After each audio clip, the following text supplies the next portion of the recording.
नमस्कार दोस्तों, इस वीडियो में हम लोग संज्ञा से संबंधित प्रश्नों को देखने वाले हैं जो कि वस्तुनिष्ठ होंगे। प्रत्येक के लिए 4 ऑप्शंस दिए गए होंगे, उनमें सही ऑप्शन को हम लोगों को टिक करना है। 15 क्वेश्चन हैं टोटल और समय है 15 मिनट। अभी जो है 1 मिनट समाप्त होने वाला है, यानी कि 14 मिनट बाकी है। तो चलिए देखते हैं।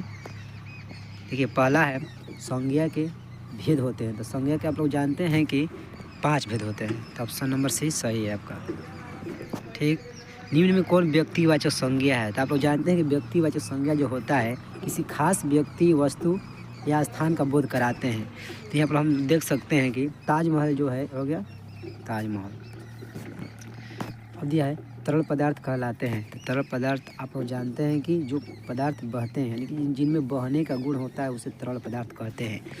तो तरल पदार्थ को आप लोग जानते हैं कि इसे नापा जा सकता है ना, तो इसे नापा या तौला जा सकता है, जिस संज्ञा शब्द से नाप या तौल का बोध होता है उसे द्रव्यवाचक संज्ञा कहते हैं। आप लोग जानते होंगे। तो आपका उत्तर सही है, बी नंबर।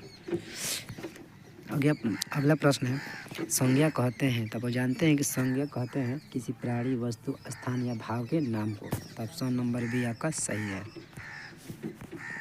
अगला प्रश्न है, मोहन स्कूल जा रहा है। इस वाक्य में मोहन है। तो आप वो जानते हैं कि किसी भी व्यक्ति या वस्तु का नाम क्या होते हैं, वो व्यक्तिवाचक संज्ञा होता है। किसी व्यक्ति या वस्तु का नाम देगा, खास व्यक्ति, वस्तु या स्थान का नाम, तो व्यक्तिवाचक संज्ञा में आएगा। ऑप्शन नंबर सी सही है आपका। ठीक, अगला प्रश्न है, भाववाचक संज्ञा।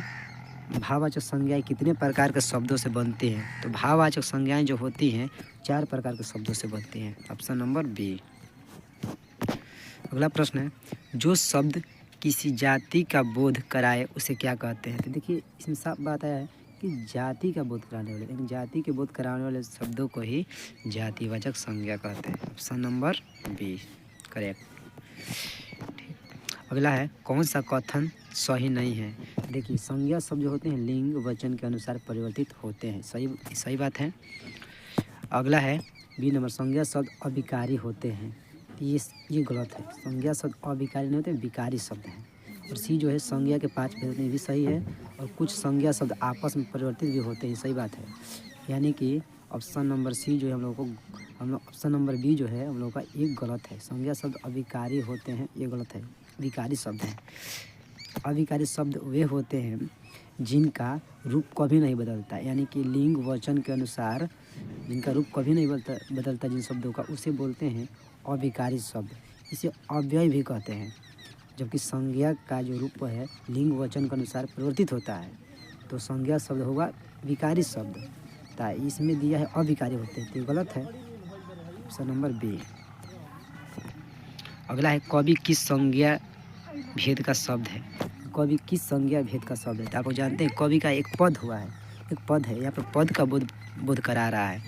यहाँ पर ऑप्शन नंबर हम लोगों को होगा जातिवाचक संज्ञा, सी।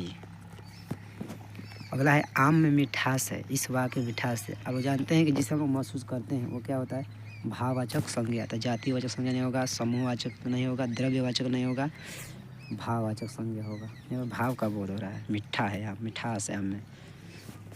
ऑप्शन नंबर अगला 11 नंबर का, संज्ञा का भेद नहीं है। तब जानते हैं कि संज्ञा का जो भेद होता है वो 5 भेद होता है। व्यजा सभाद्र, ट्रिक है, याद कर लेना आप लोग।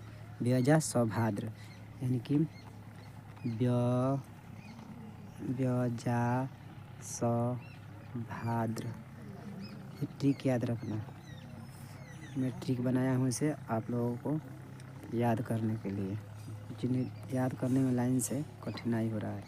देखिए, व्य से हो गया व्यक्तिवाचक संज्ञा, जा से जातिवाचक संज्ञा, स से समूहवाचक संज्ञा, भा से भाववाचक संज्ञा, द्र से द्रव्यवाचक संज्ञा। तो आप लोग ट्रिक याद कर लीजिएगा। व्य जा स भाद्र, व्य जा स भाद्र, व्यक्तिवाचक संज्ञा, जातिवाचक संज्ञा, समूहवाचक संज्ञा, भाववाचक संज्ञा, द्रव्यवाचक संज्ञा। तो आप लोग देखिए, इसमें देखिए भाववाचक संज्ञा है था, जातिवाचक संज्ञा भी है, समूहवाचक संज्ञा, संख्यावाचक संज्ञा नहीं है। Option number C. अगला दिया व्यक्तिवाचक संज्ञा शब्द इनमें कौन सा है? तो इसमें जिस संज्ञा शब्द से किसी खास व्यक्ति वस्तु स्थान का बोध। तो ऑप्शन नंबर हम लोग देखते हैं, छात्र नहीं होगा, बचपन नहीं होगा, तो भाववाचक संज्ञा है, मिठास भाववाचक, हिमालय होगा। हिमालय क्योंकि एक स्थान का नाम है, एक पर्वत का नाम है, था नहीं पर्वत स्थान। ऑप्शन नंबर लड़का, लड़का शब्द से बना भाववाचक संज्ञा कौन सा है? तो लड़कों ने नहीं होगा, लड़के नहीं होगा, लड़कपन होगा, जिसके अंत में पन, आई, आहट ऐसा शब्द जुड़ा होता है, उस वो भाववाचक संज्ञा होते हैं अक्सर में। ऑप्शन नंबर सी। 14 देखते हैं, मुस्कुराहट। देखिए इसमें आहट जुड़ा है, मुस्कुराहट किस प्रकार की संज्ञा का उदाहरण है? तो ये हो गया भाववाचक संज्ञा। Option number A. संज्ञा की विशेषता है, यानी कि समुदाय, समुदाय का मतलब समूह, किसी एक का बोध करवाती है, ये नहीं होगा, किसी एक समुदाय का बोध करवाते हैं। हाँ, समुदाय, समुदाय का समूह,